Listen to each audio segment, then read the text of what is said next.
Cleaning the finish out of a refinishing job like this is really ugly.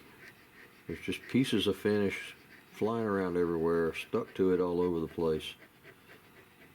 And it doesn't have any, just doesn't have any definition because of all the junk laying around. It gets better. It gets better as it gets cleaner and deeper and clearer. It starts to take its eventual form. But this right here is the ugly part.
It's kind of early in the morning and my eyes aren't woke up yet. So I'm having trouble seeing this line. I'm cutting it by braille kind of. But I have a man that wants his shotgun fixed today.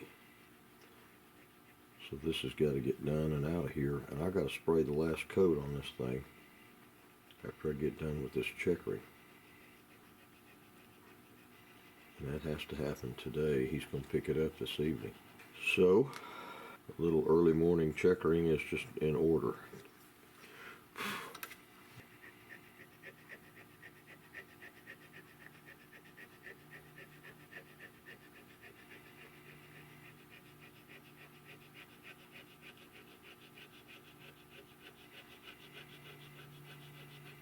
All right, that's that side. This other side had a lot more damage because the crack came across the checkering. So I've got epoxy in the crack that's kind of squished out where the crack was. And also I have where this wood swelled up a little bit, this is flat. So I got to checker across the flat part and make it as deep as the checking was to start with. So this is going to be a little bit more of a challenge.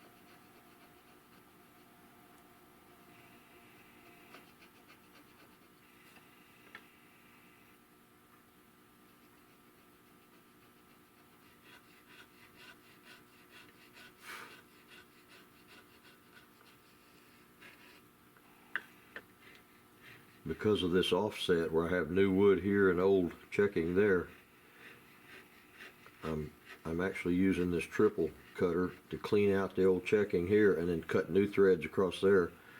I cut a new groove and then line up with the existing groove on the other side. You got a bridge from here to here.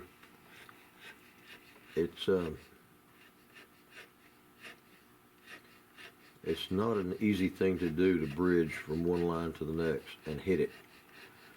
I guess it's like when those guys tunneled through mountains and they started from both sides of the mountain and they meet in the middle. I'm sure that's a lot harder than what I'm doing, but it's kind of like that. You have to hit the other side dead on.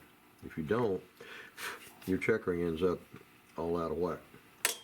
So you have to tread lightly doing this. A lot of guns that I get in here that are really old and the checking's worn out, it'll have worn places in it. I have to take a straight edge a lot of times and just connect all those lines before I even start cutting.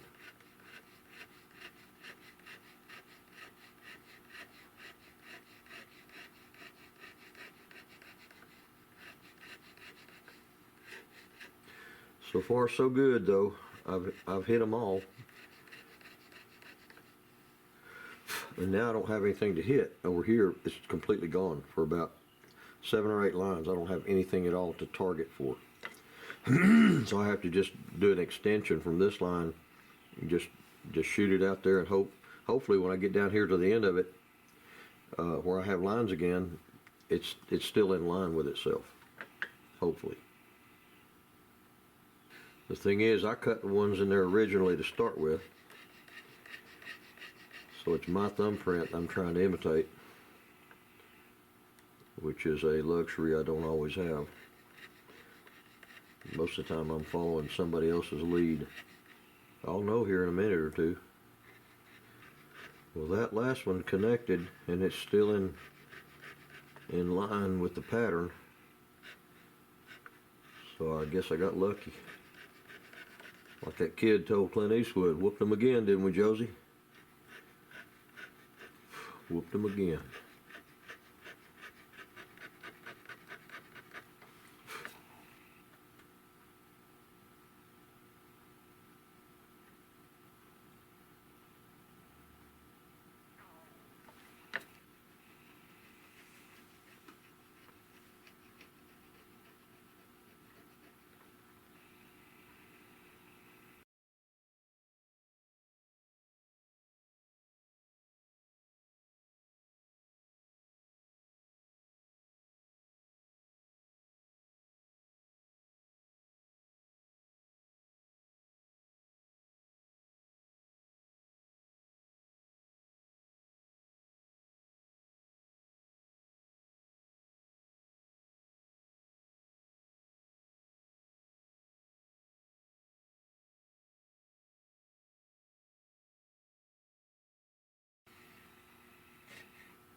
the edge between the checkering pattern and the border is so critical.